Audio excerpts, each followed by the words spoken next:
So good morning to one and all. And myself is Priya, Assistant Professor in Chemistry, Maritime College of Engineering and Technology. So in today's class, we are going to see about the phase rule in chemistry. So what is phase rule and what is its importance in chemistry? So in thermodynamics, phase rule is a general principle governing the systems in thermodynamic equilibrium. So the phase rule, which is given by Gibbs, provides a theoretical foundation based on thermodynamics for characterizing the chemical state of a geological system and predicting the equilibrium reaction of phases. And this is why phase rule is important. So let us see about the phase rule in detail.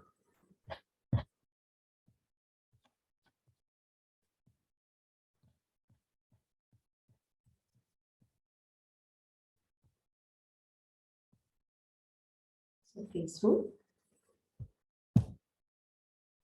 So in chemistry, all the chemical reactions can be broadly classified into two types. One is irreversible reaction, another one is a reversible reaction. So irreversible reaction. What is an irreversible reaction? An irreversible reaction, the products and the reactants cannot be reversed. Whereas in reversible reaction, the products and the reactants can be reversed. So the reversible reaction is of two types. One is homogeneous reversible reaction, another one is heterogeneous reversible reaction. So in homogeneous reversible reaction, all the components, that is the reactants and the products, all the components of the reaction will be in the same phase. Such a reaction is called as homogeneous reversible reaction. So here I have given an example for homogeneous reversible reaction, that is the formation of ammonia from nitrogen and hydrogen gases. So here the nitrogen, hydrogen and ammonia, all these are in the same phase, hence we call it as homogeneous reversible reaction. So next one is a heterogeneous reversible reaction. We can see the decomposition reaction of calcium carbonate. So the calcium carbonate, which is in solid state, gets decomposed into calcium oxide, which is in solid state, as well as carbon dioxide, which is in gaseous state. So this is an example for the heterogeneous reversible reaction because there are two different phases, two solid phases, that is calcium carbonate and calcium carbonate as well as calcium oxide, and one gaseous phase, that is carbon dioxide. So hence we call this reaction as a heterogeneous reversible reaction. So all the reversible reactions are denoted by the double-headed arrow, whereas the irreversible reaction is denoted by a single-headed arrow. So we all know this. And now the role of the phase rule. So Gibbs phase rule. The homogeneous reversible reactions can be studied using the laws of mass action, but the heterogeneous system requires different methods. Hence, the phase rule, which is given by Gibbs, is used to study the behavior of the heterogeneous reversible reactions. So we are studying about the reversible reactions, okay, here. So what is a phase rule? What does Gibbs say? So Gibbs says that if the equilibrium between any number of phases is not influenced by gravity, electrical and magnetic forces, but is influenced by pressure, temperature and concentration, then the number of degrees of freedom is related to the components and the phases by the phase rule given by F is equal to C minus P plus 2, where F is the degrees of freedom, P is the number of, C is the number of components, and P is the number of phases. So the phase rule given by Gibbs is F is equal to C minus P plus 2. Now let us see the explanation or the meanings of the terms present in the phase rule. So F is equal to C minus P plus 2 is the phase rule, and P is called as the phase. So what is a phase?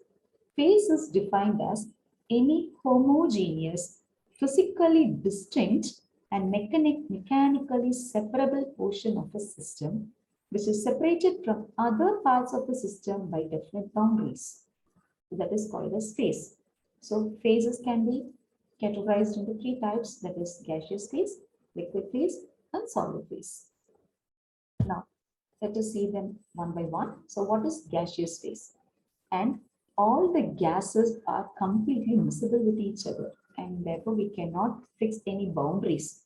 So all the gases together also forms a single phase. I can give an example. See, air, which we all know, which is mixture of oxygen, hydrogen, nitrogen, carbon dioxide, etc., etc., etc., gases. But all of them cannot be physically separable, and it cannot be differentiated by different boundaries. Hence, it is called as a single phase system. Next one is liquid phase. So the liquid phase depends upon the miscibility of the liquid. The number of liquid phases depends on the miscibility. So I can give two examples. So I'm taking two liquids which are immiscible. Example is benzene and water or oil and water. So they are immiscible with each other. They form two different phases. Whereas completely miscible liquids, two liquids, I can take example can be alcohol and water. So the two completely miscible liquids, they form a single phase. And the third one is the solid phase. So the solid phase means every solid constitutes a separate phase. So already we have seen an example for this homogeneous reversible reaction, heterogeneous reversible reaction, the decomposition of calcium carbonate. So the calcium carbonate gets decomposed into calcium oxide and carbon dioxide.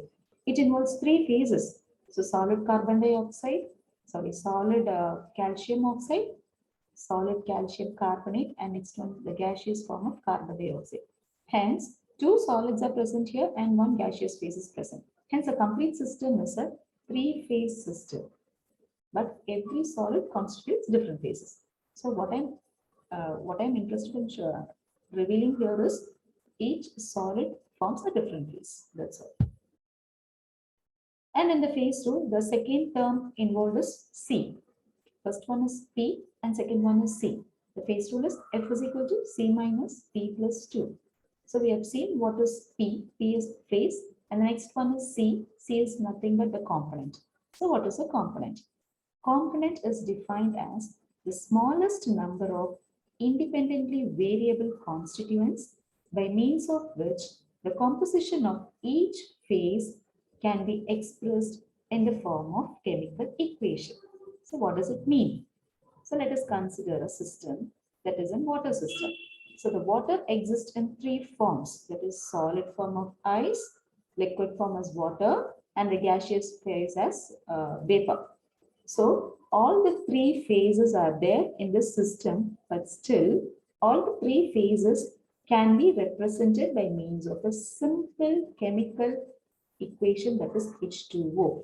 So one form, H2O. Hence, the number of components present in the system is 1.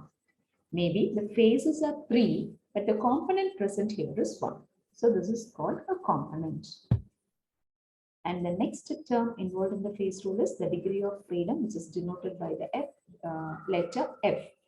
So what is degree of freedom?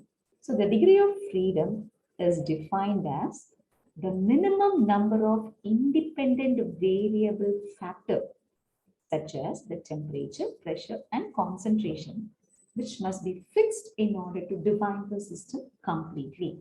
So if at all you want to define the system, we are supposed to fix the independent variable, such as the temperature, pressure, or concentration. So that is called as the degree of freedom. How many number of independent variables we are going to fix? That is called as the degree of freedom. So a system can possess 0, 1, 2, 3. The degree of freedom can be 0, 1, 2, or 3. Accordingly, we call it as a non-variant system if the degree of freedom is 0. And if the degree of freedom is 1, then we call it as a univariant system. If the degree of freedom is 2, then we call it as a bivariant system. If the degree of freedom is 3, we can call it as a trivariant system. So this is all about phase rule. The phase rule, again, I'm repeating, the phase rule is F is equal to C minus P plus 2, which is given by Gibbs. And P is the phase, C is the component, and F is the degree of freedom. This is all about phase rule. Thank you. Thank you all.